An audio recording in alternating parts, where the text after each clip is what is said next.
ஆனந்த கண்ணீரோடு அகமகிழ்ந்து நன்றி கூறிய தூய்மை பணியாளர்கள்.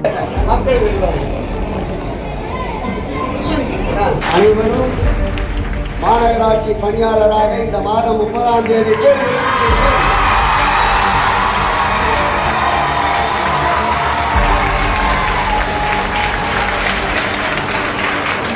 தூய்மை பணியாளர்களுக்கு இனிமையான பொங்கல். வெற்றி கண்ட தூய்மை பணியாளர்கள். நான் 30 என்றேன், அவர் முடியாதண்ணா 20க்குள் முடியுங்கள் என்றார். நிச்சய முயற்சிக்கு முயற்சி திருவினையாக்கும்.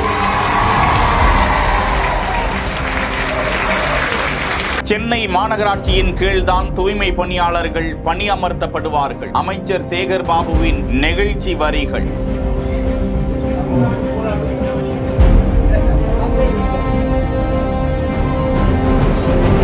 சென்னையில் தொடர்ந்து 57 நாட்களாக தொடர்ந்து உண்ணாவிரத போராட்டம் உள்ளிட்ட பல போராட்டங்களில் ஈடுபட்டு வந்தனர் தூய்மை பணியாளர்கள். தங்களை தனியார் வசம் ஒப்படைக்க கூடாது, சென்னை மாநகராட்சி பணியாளர்களாகவே அமர்த்தப்பட வேண்டும், ஊதிய உயர்வு, தங்களுக்கு நிலுவையில் இருக்கக்கூடிய ஊதியங்களை வழங்க வேண்டும் உள்ளிட்ட பல்வேறு கோரிக்கைகளை வலியுறுத்தி அவர்கள் போராடி வந்தனர். உழைப்போர் உரிமை இயக்கத்தின் தலைவர் பாரதி உள்ளிட்ட பல்வேறு அமைப்பினர் தூய்மை பணியாளர்களுடன் கரம் கோர்த்து நின்றனர். கம்யூனிஸ்ட் கட்சியினரும் திருமாவளவன் உள்ளிட்டோரும் அவர்களுக்கு குரல் கொடுத்து வந்தனர். அவர்களிடம் அமைச்சர்கள் KN நேரு, சேகர் பாபு உள்ளிட்டோர் பேச்சுவார்த்தை நடத்தி வந்த நிலையில் தற்போது அவர்களது போராட்டம் வெற்றி அடைந்திருக்கிறது. அரசால் அவர்களது கோரிக்கை ஏற்கப்பட்டிருக்கிறது. சென்னை மாநகராட்சியின் கீழ்தான் தூய்மை பணியாளர்கள் இனி செயல்படுவார்கள் என உறுதி கொடுத்தார் அமைச்சர் சேகர் பாபு அவர்கள். அப்போது கண்ணீரோடு இனிப்புகளை வழங்கி பட்டாசு வெடித்து தூய்மை பணியாளர்கள் கொண்டாடினர். இந்த பொங்கல் தூய்மை பணியாளர்களுக்கு இனிமையான பொங்கல் என